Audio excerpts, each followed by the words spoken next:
There's nothing wrong with buying something pre-owned, whether it's a tent, whether it's a cab over camper, whether it's a truck shell, one of those shells, and you just pop it up, throw a sleeping bag and an air mattress in the back. It doesn't matter.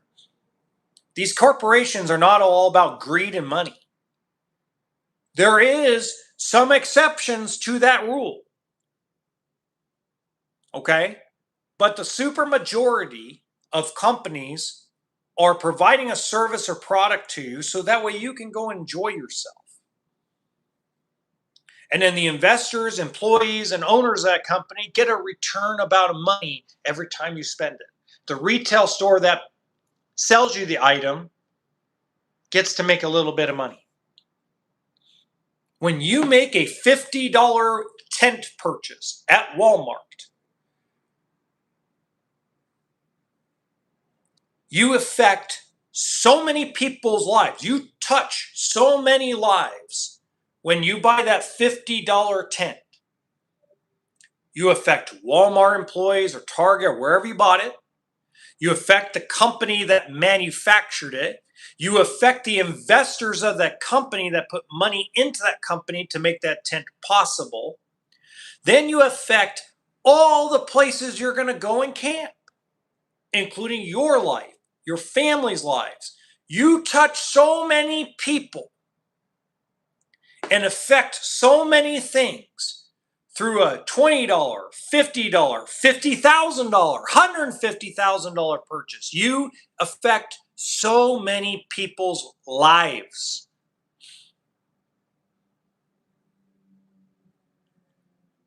So to point the finger at greedy corporations is so ignorant and uneducated that it makes me want to throw up.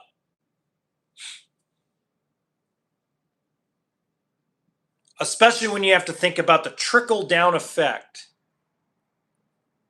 of how the whole system really works. So to bitch and complain about corporations being greedy in the outdoors and camping space, there has to be context. Is there exceptions to the rule? Yes. One exception is Lance Camping, Lance Manufacturing. Their reputation is destroyed amongst the dealership community and the RV community as a whole.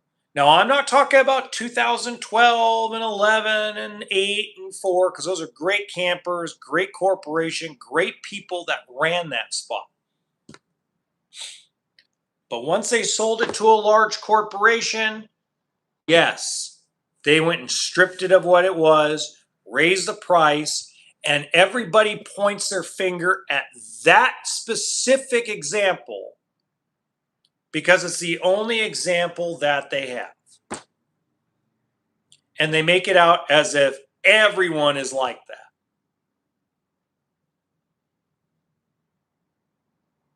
Nobody looks at the fact that Camping World has lost hundreds of millions of dollars over the last couple of years. That their stock value tanked for a long, long time. Nobody looks at the fact that Thor Industries was reportedly set ready to sign a deal for $800+ million for Brinkley RV. And because of the financial situation the entire camping industry's in,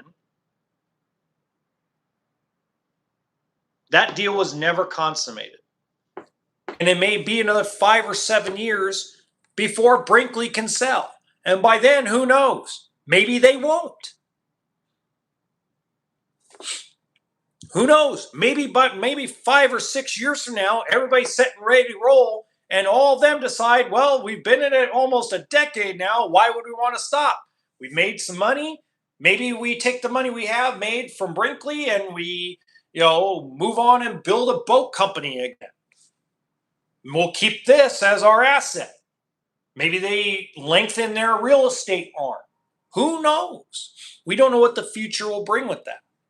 But what we do know is that if everybody was making money hand over fist, if the entire camping industry was printing money, Thor would have bought Brinkley. It would have been done already. It would have been done. Period.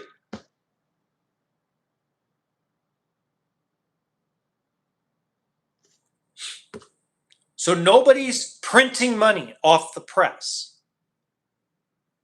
Oh, they're ripping people off. They're selling flashlights for that you can make in China for $1.25 for $50. How much did it cost to ship it from China?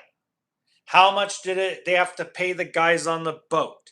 How many guys on the boat and at the dock got paid? How about the truck driver that took the flashlight from the port to the warehouse? How about the warehouse worker that sorted the box and went and took it and had it shipped to the actual facility where it was being sold? How about the employees at that facility? How about the electricity at that facility, the water, the heat, the air conditioning, the employee salary, healthcare, taxes? There's more to it than how much it costs to build the flashlight.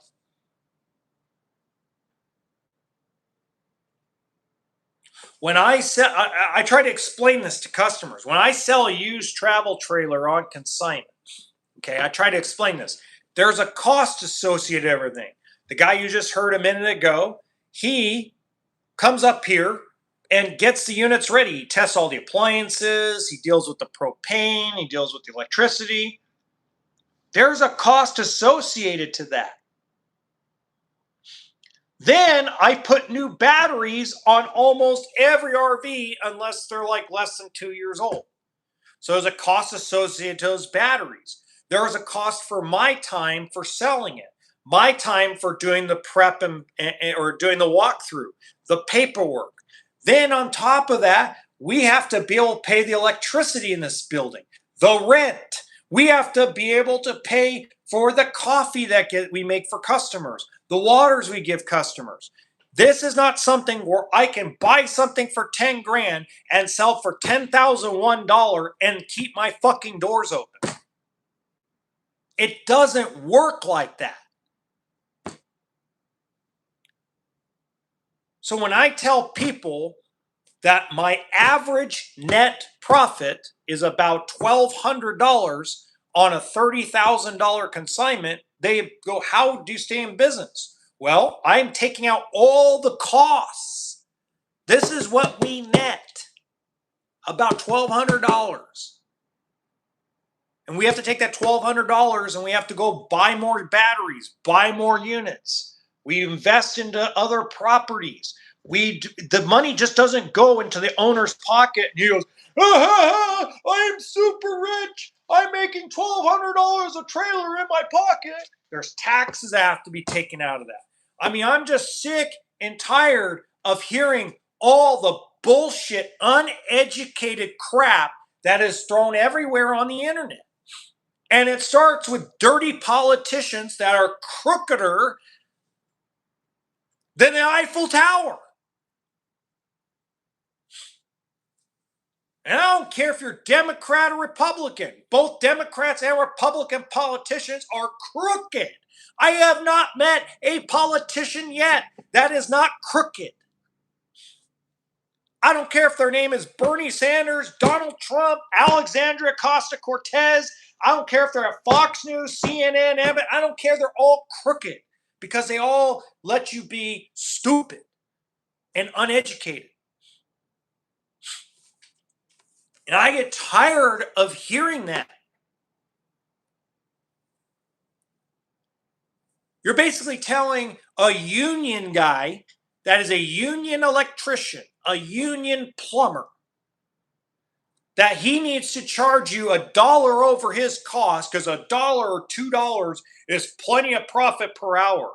A guy that went to school, bought his own tools, put his work in for his tenure, at a union job, where a union has to get good benefits like health care, dental, retirement, vision. This shit's not free. It's not free in socialism. It's not free in capitalism. It's not free in communism. It's just, where does the money go? That's all the difference is. The difference between the three is who collects the money. In capitalism, people collect the money. In communism, the government collects the money. In socialism, who knows? Because half the time socialism doesn't work in the world, because when populations are too big, it doesn't work. So it doesn't matter what type of economy it is. There's a cost associated to everything.